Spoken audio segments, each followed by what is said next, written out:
Hey guys, happy Friday. It's kind of crazy to think we're on the Friday after Easter, but nevertheless, here we are. Following along with what Pastor Chris has been doing, and you can find the devotions on our church's website. Today we're going to be talking about the infamous Doubting Thomas scene. Where he kind of follows up on the idea of unless I see everything, see the marks in his hands and put my hand in Jesus' side, I'm not going to believe in the resurrection. And it's really today we're going to talk about when Jesus basically grabs his hand and like sticks it in his side. It's like, Thomas, put your finger in my hands, right? Reach out your hand, put it in my side. Stop doubting and just believe in what I've told you and who I am. This makes us think a lot about our own training in various ways. And in the devotion, Pastor Chris tells the story about airborne school and how he would go from basically just a couple of feet in jumps to eventually that moment when he's kind of basically kicked out of the airplane, right? He has to trust in the equipment. He has to trust in his instructors that they've taught him well. He has to trust that he understood them right and knows how to use the equipment right in that moment. And there eventually becomes that moment when we're put to the test.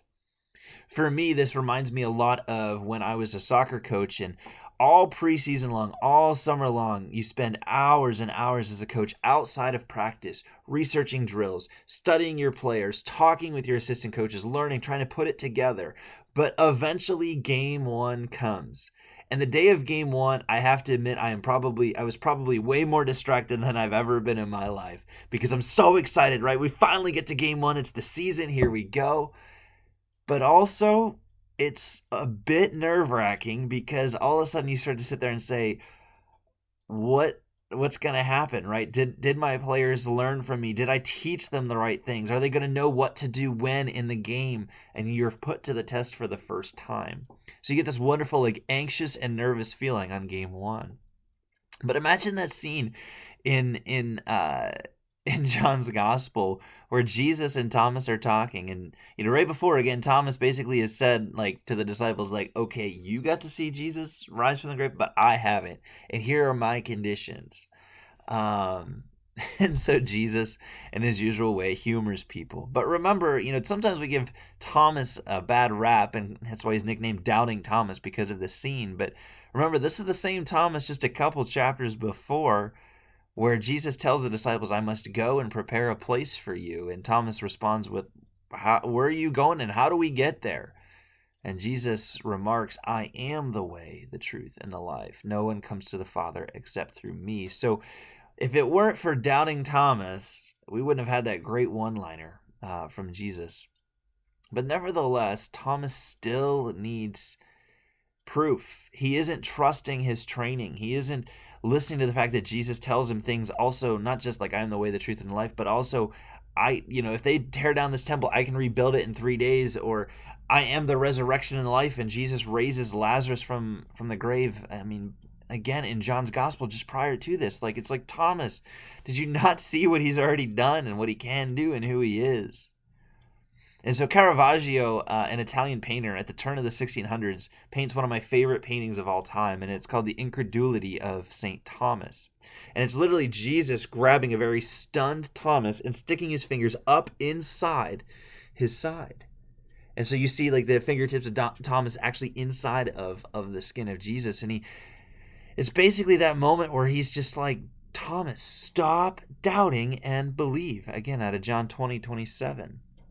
And it's, of course, named very appropriately because the word incredulity is best to understand as the state of being unwilling to believe something. Like, Thomas not just was doubting, like, he just straight up would not admit that Jesus rose from the grave. And so Jesus, and again, in his usual way, humors Thomas, like, Thomas, that's it. Get your fingers in there and we're done. Like, move on. I have bigger plans for you. And see, the story of Thomas, as legend goes, it's hard to say for sure, but legend goes that he was the first missionary to India. And so to this day, he is the patron saint of the country of India and other Far East areas. Some people even believe he went into what is now present-day China, and who knows where it went.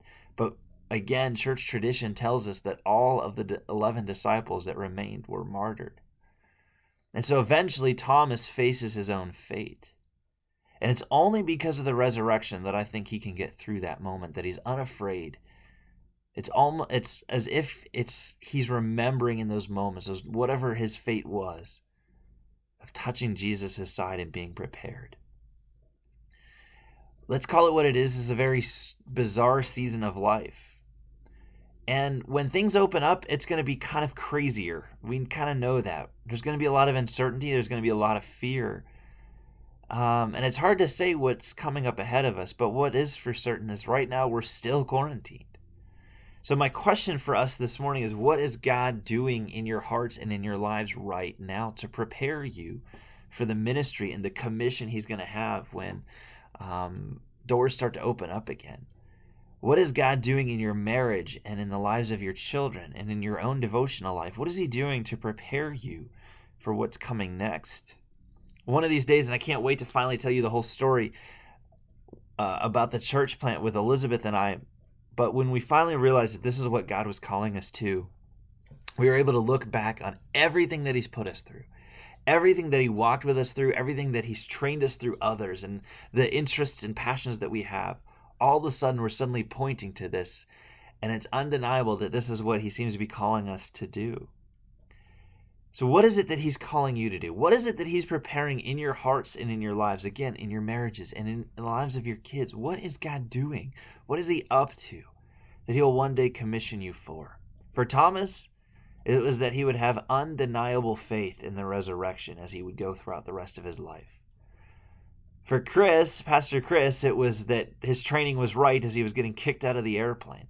But what about for you? What is God doing in and through you now to prepare you for what's next? Praying for you guys. We miss you, and we'll see you soon.